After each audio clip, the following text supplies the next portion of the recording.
So we aspire to be like the Beguines. We want to lift women up. We are about empowering women through owning businesses, getting them started through cottage industries, learning to make their kitchen and their workspace sacred and protected, and re-empowering them to say, it is my ancient right to make medicine for my family in my kitchen from the herbs in my garden.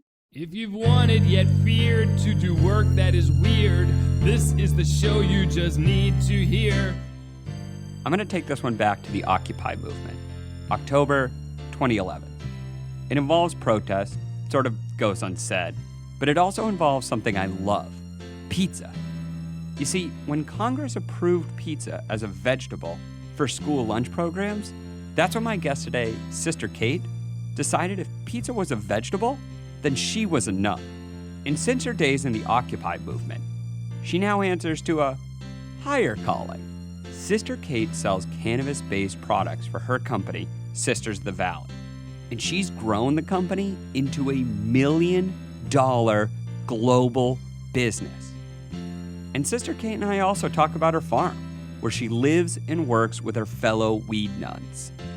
I'm your host, Sam Balter, and this is Weird Work. Now let's listen to them speak about their jobs, which are quite unique. Weird Work. You are a sister. Should I get ready to start feeling guilty and confessing some of my sins to you? No, actually, no, we're not those kind of nuns. This is what we always say. We are not insulted by swear words.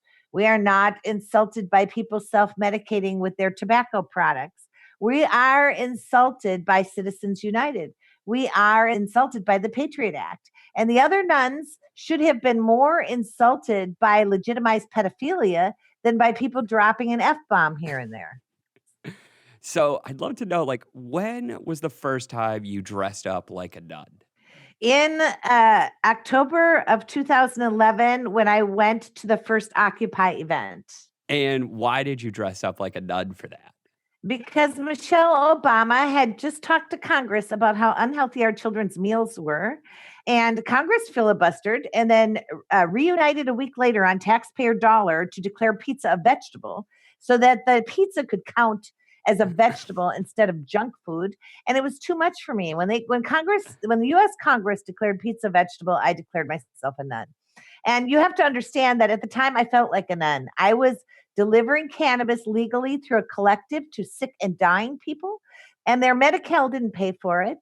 And I found my calling during that period of time when I was basically ministering to a group of about 200 or 250 people that I ministered to. And it made me feel like a real nun anyway. So have you always been like a community organizer, an activist?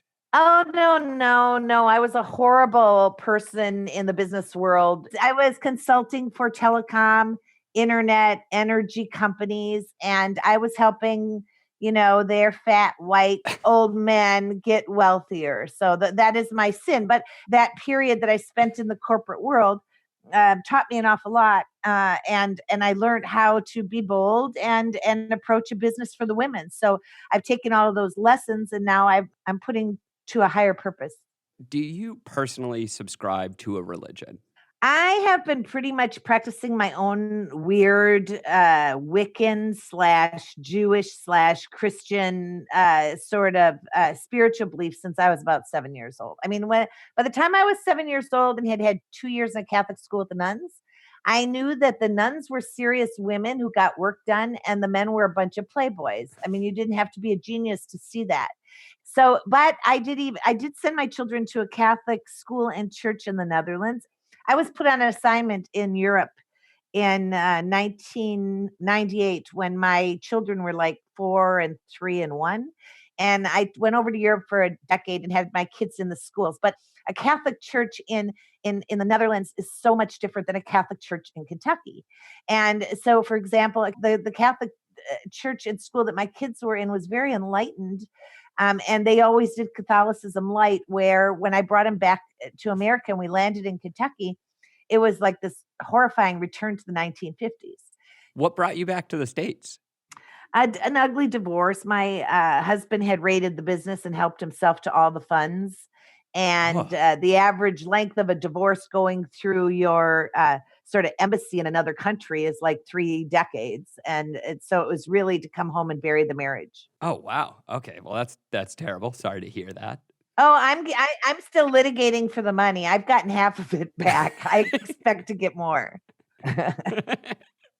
Okay, so you come back from Europe, and fast forward a while, now you have, you have a business where you're producing hemp-based products.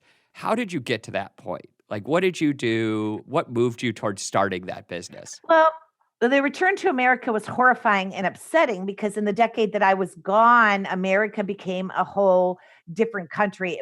I was going through the Mojave Desert and I was so excited to find a Native American town to stop in. And the first thing I saw was a Costco. And so what I'm saying is my country was despicable to me and unrecognizable to me. And I didn't want to be here. And so that stewed and festered for a couple of years. And when the Occupy movement happened, I was so excited. I was so excited because somebody else was annoyed about what had happened in America. And I felt I found my real family. And then when I put on the sister, which was originally a costume, a Marian nun, Catholic nun costume, when I put that on and went to the Occupy movement, they welcomed me and dubbed me as their sister Occupy. And I started writing a series of articles that were published by the Fresno Alliance about our activism and shutting down the ports to settle a dock worker strike and striking because the buses were shut down for the poor farm kids and those kind of things, the good fight. And the Fresno Alliance always carried it. So I thought that was like my 15 minutes of fame.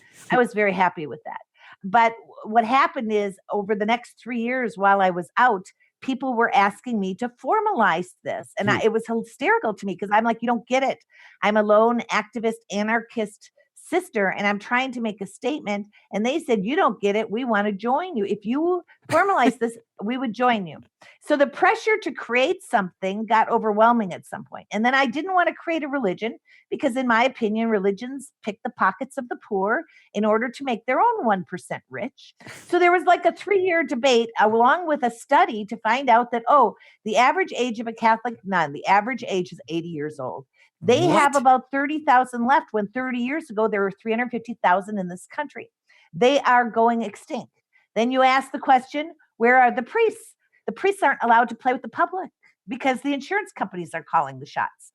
So all of this came together to say to me, I'm an analyst. I've always been an analyst, that, oh my goodness, we need a new spiritual order that abandons all contemporary religious practices and starts over with ancient wisdom, ancient tribal wisdom. So that's what we're doing. So where did you get the idea for all of these hemp-based cannabis products? Oh, YouTube. Seriously. I mean, that Really? basically, while I was delivering cannabis to people who had severe neurological disorders or were one step away from death, I was so scared that somebody was going to torch themselves in bed trying to smoke cannabis with a pipe. Oh. So while I was doing that, I started developing tinctures and teas, alternate ways to get the medicine, right?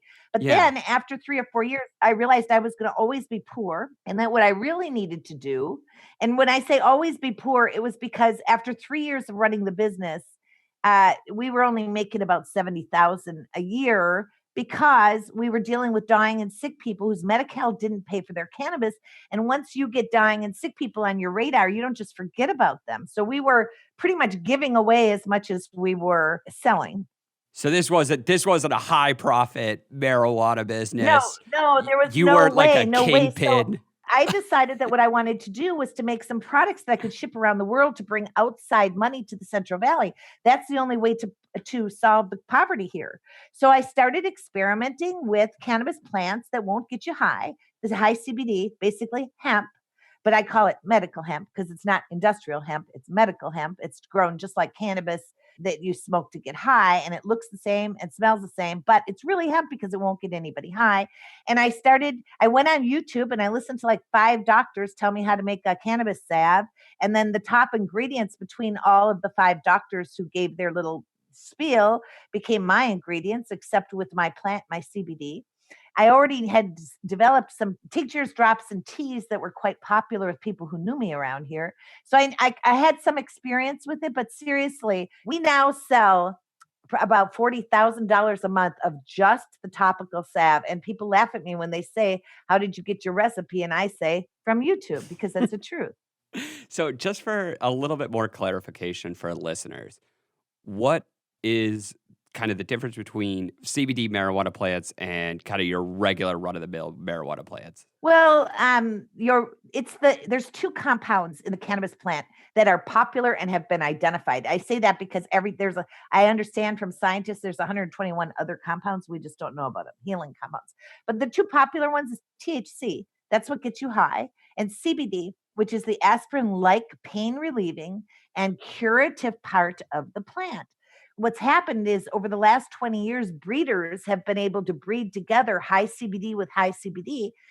Just like everybody talks about how they don't smoke California weed because it's super weed, they've been breeding the THC high. Well, guess what? That works the other way. You can breed the THC low, and that's what we work with. So, you're growing basically primarily all this CBD stuff, no THC or very, very low THC. But I mean, just for you personally, do you smoke regular THC marijuana? We always grow a little bit of THC, and because we make our own THC tinctures for the sisters and our Okay. own THC tea. So we are proponents of the whole plant medicine. We think there should be a 1-to-1 balance between THC and CBD the way Mother Goddess gave it to us. We ship all around the world. So we ship to Russia and we ship to Korea and the Middle East. And I mean, we ship everywhere. So because of that, we have to make sure that every batch is tested, that it's under 0.3% THC in order for it to be considered internationally hemp. And that's what we do. That's the area we play in. Our first year, we sold $60,000 worth of product. Our second year, we sold $750,000 worth of product. Our third year, we sold $1.1 million worth of product. Damn. So we're on a growth path. THC is a local sale to a local market. I don't think in my lifetime, in my grandchildren's lifetime, we will see THC traveling borders. People tell me I'm wrong, but I just don't think we will. I think it'll be highly regulated and the medicine won't travel. But CBD only medicines are more and more able to travel the planet. I just love that the sisters also have kind of this private head stash to the side, though, of THC weed, in addition to all the CBD But here's the stuff. thing. We take visitors from all around the world. We've had people come from Nigeria and from Iceland and from Denmark and Germany visiting our farm. And when people come to visit a weed farm from around the world, they expect you to have something that'll get you high. And we learned that fast. So you guys are just trying to be good host. Yes, exactly. Okay, so like describe this farm for me. Like what does it look like? Where is it located? Okay, so we're about 20 minutes from the town of Merced. We're very paranoid about our address being out. So anybody who comes here has to sign a release that they will turn off their tracking devices and will never release our address. Even the media has to do that. Huh. And it's because we rent 3 other addresses where people show up all the time. I tell you what, we're only afraid of the Westboro Baptists. That's the only people we're really afraid of. So you're like worried And they're going to show up on your property someday? yes, or some nutbag who thinks he's defending the Catholic nuns, who, by the way, the Catholic nuns who are active and working and younger, they love us. We have quite a following among them. And so, but some people are and we have a following of monks too. And we get regularly requests for them from both groups for money, which is interesting. But the point is, no one's mad at us. No, for being weed nuns, no one in the Catholic Church that we have ever met is angry at us. But there's a whole bunch of people who don't practice Catholicism that are angry on their behalf. That's the kind of world we're in today. So how many people are living on this farm? That number changes all the time because we are patterned after our ancient Beguine mothers, and that's spelled Beguine. And they were in the Middle Ages, the first nurses in the castles, and they grew hemp and farmed outside the castle walls, but they always had apartments or buildings inside the castle walls where they tended the public. And their history has been largely lost because they couldn't survive the Inquisition, because these were women run operations and they believed in women owning property, and they attracted their excellence in the products that they made attracted wealthy women as well as poor women. So we aspire to be like the Beguines. We want to lift women up. We are about empowering women through owning businesses, getting them started through cottage industries, learning to make their kitchen and their workspace sacred and protected, and re-empowering them to say, it is my ancient right to make medicine for my family in my kitchen from the herbs in my garden. So the number changes at the farm because at any one time, a sister could be planning to get her own place because we encourage that. So instead of living on top of each other or in a convent style, we live close to each other. And we're always looking for real estate so we can put more sisters close by us. But right now we have a 1-acre farm with 2 houses. And we have a yurt being built for an ex-Catholic nun that just joined us. So at this very moment, there's 4 of us living here. And there's 2 others that come to the farm every day to work. So on any given day, there's 6 of us, 4 to 6 of us here. But then we also have 2 sisters in Toronto, starting in order there. We have a sister in Sacramento. We have a brother in England, and we have a sister in North Island, New Zealand. So they are all people who've been here and spent enough time with us, came back and forth and spent enough time with us that they took their vows in some form. And now they're acting like missionaries to help us grow our operation in those parts of the world for now. So you mentioned it casually, vows. What kind of vows do you have to take to be a sister? Okay, so that is a vow of ecology that you year after year reduce your footprint. A vow of organizing your life by moon cycles. We do that to be in touch with our ancient mothers and also to keep Mother Earth at the front of everything we do. A vow of living simply, no ostentatious wealth, but we don't believe with the just distribution of the earth's resources, anybody needs to take a vow of poverty. A vow of chastity. There are 6 definitions of chastity. We don't define chastity based on being celibate or not. We define chastity as sort of a code of behavior.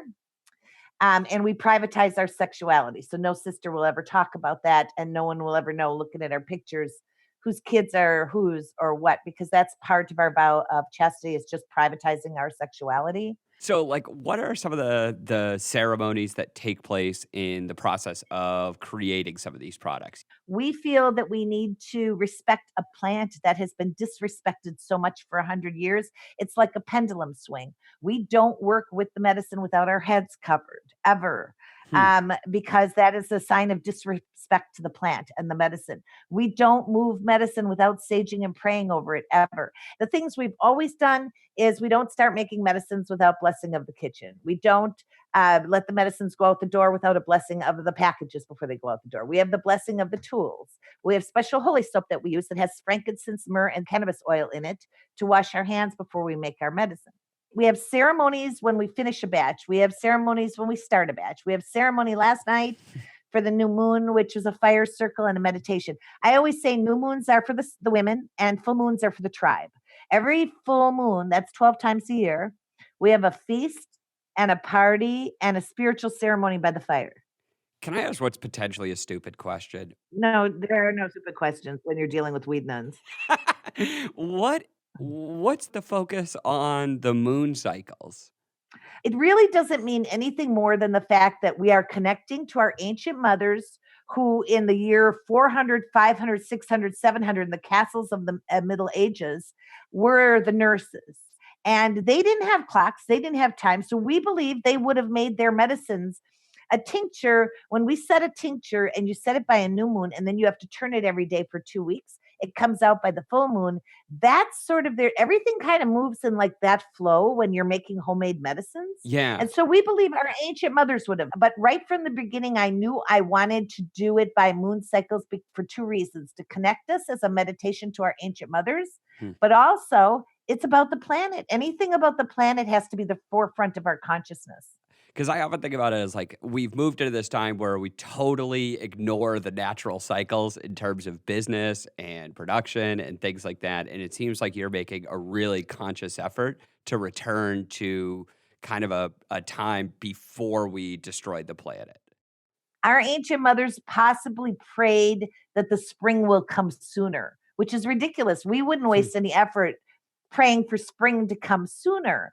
So, do we throw away all their practices in the light of science, or should we be bringing our consciousness back to Mother Earth? And that is indeed what we are trying to do. So I want to shift gears a little bit here. Jeff Sessions has opened up the door for kind of more aggressive prosecution for marijuana offenses and for marijuana production. And I want to know, like, has that impacted your business and the Sisters of the Valley? Oh, we are such in a gray area. No one knows what the heck to do with us. Even though we pay our federal taxes and we pay our state taxes and we pay a ton of taxes and we're legal every which way from Sunday, we don't have a local conditional use permit that allows us to do this business on our farm. But they haven't rejected our application either. They just don't know how to give it to us because they don't have any hemp industries here yet, really. Hmm. And we are considered hemp. We're just not industrial hemp. We're considered hemp because we won't get anybody high. So what I say about Jeff Sessions is, phew, he's an idiot. He's a storm that has to be weathered. But good thing we're in the medical hemp business, ladies, because he's not going to bother us. So that's kind of our message to the universe is we're not getting anybody high. All your laws were for the part that gets people high. So go away. And so, but also we recognize him and Trump and the whole Republican Congress and Republican Senate as a threat to everything about our lives. And so that has had us investing heavily in Canada and getting a footprint in Canada as mitigating the risk of America. So you've actually started moving more of your business into Canada. I would say we've invested about $40,000 in some strategic relationships to get our line of products approved by Health Canada, so that the door will be open for international work with Canada being our home base. Oh, so you guys might are you going to move to Canada? That could happen. That could happen with a Jeffy Sessions and a Trump. That could happen. I would rather it didn't, but that we are making that back door a choice. We'd rather do growth through partnerships. Here's what we believe about cannabis, that it's like honey and local is best. So we would like our salves and tinctures and products made in Germany by German plants, harvested by German men or women, and the medicines made by German women and never leaving the border. See, we are against fossil fuels. So of course we don't want our medicines traveling any further than they should. So we've authorized people in certain parts of the world to find us farming partners or any partners that we can begin in your area, but we can do the whole thing over there. Could you give me a sense of like how much money are you guys making now? Our lowest paid job is $14 an hour, and our highest paid job is $35 an hour. And first year, our sales was $5,000 a month as an average. Second year, our sales were $60,000 as a month as an average. Third year, I think it was 85,000. And now we're running at about the 80,000 a month rate. Okay. But the reason why we're not rolling in money is because we keep growing and we have to keep reinvesting in growth. So, I mean, when we were selling on average 5,000 a month of product, I maybe had to spend 800 a month on materials and things. Now that we sell $80,000 a month, we're spending at least $20,000 on materials.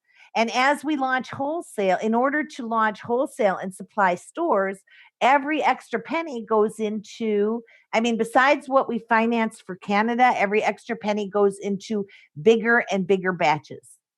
So when we start to talk a little bit more about kind of the thing that you're spreading, a lot of what you've talked about is sort of empowering women. What are some of the things that you recommend or that you think people should be doing to help empower women? I think what happened with the feminist revolution and the industrial revolution is women started to look at kitchens scornfully. And I think women, I know this was for me as a businesswoman, I never thought of my kitchen as a sacred creative ground. And so that's one thing I recommend is that women start taking their kitchens very seriously as a sacred birthplace for ideas, for healing potions, and for all kinds of things that contribute to healing, including art. So my advice to women is and my advice to men and everybody is that just to support their women. Because when the women are lifted up, all of society is lifted up, and men shouldn't be afraid. They should be welcoming this. All the men around us are very encouraging. And I don't think we set out for that. I just think that men are kind of tired of old paradigm as well. I look at a lot of the work you're doing as a form of kind of connection. Like it seems like you're doing a lot to connect women through your work and product with sort of the rest of the world. And I'm just wondering, like, do you see yourself working in that way as well? Yes, I've always been an analyst and I've always connected dots for big corporations. I'm the one they called in when money was leaking out of the system somewhere, or they had too many people in too many call centers or whatever. If it was ugly and it was a mess, I got called in to shine a light and fix it. And often I was paid to connect dots for them. Hey, you got this going on in Canada, and you got this going down in US, and you guys are doing this and this that's really stupid. So that was my job as an analyst, to kind of zoom out and zoom down in. And so, yes, I think that's who I am by my nature. And I prefer that to being called a healer or a spiritual leader, because I feel like I didn't create anything here. I plugged into a current that's already happening.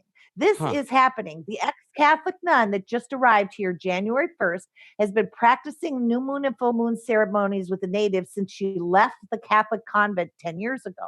So what that means is that religion has run off the rails, and it's fun times so I would encourage all your viewers that now is the time to create your own spiritual practices.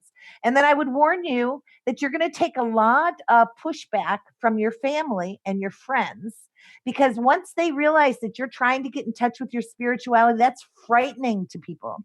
I've got all kinds of horror stories about my own family that will have nothing to do with me over this. Was your family upset? Were your kids upset? Are you kidding me?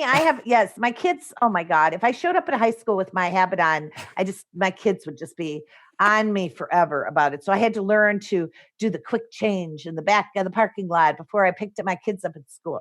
My brother's very staunch traditional Catholics, barely speak to me. But here's the thing. So what?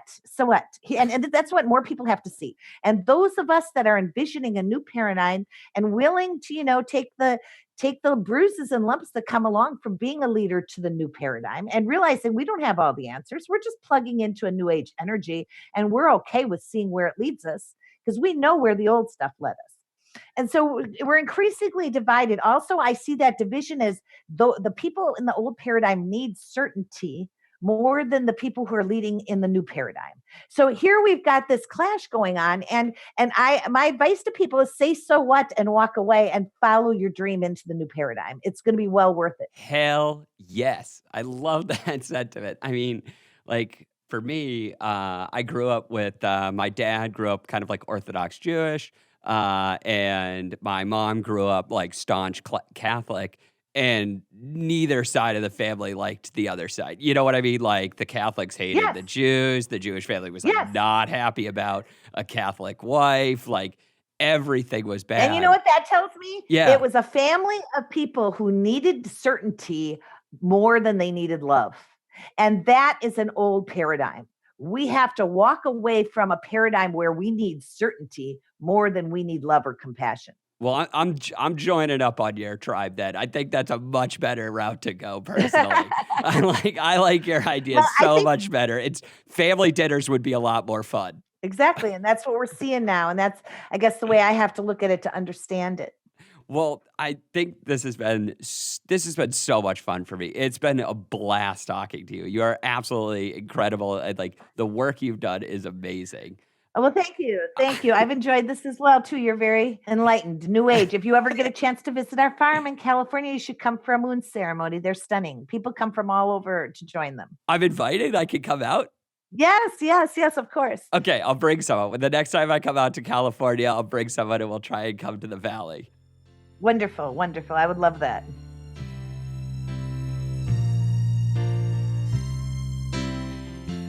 Sister Kate is a boss.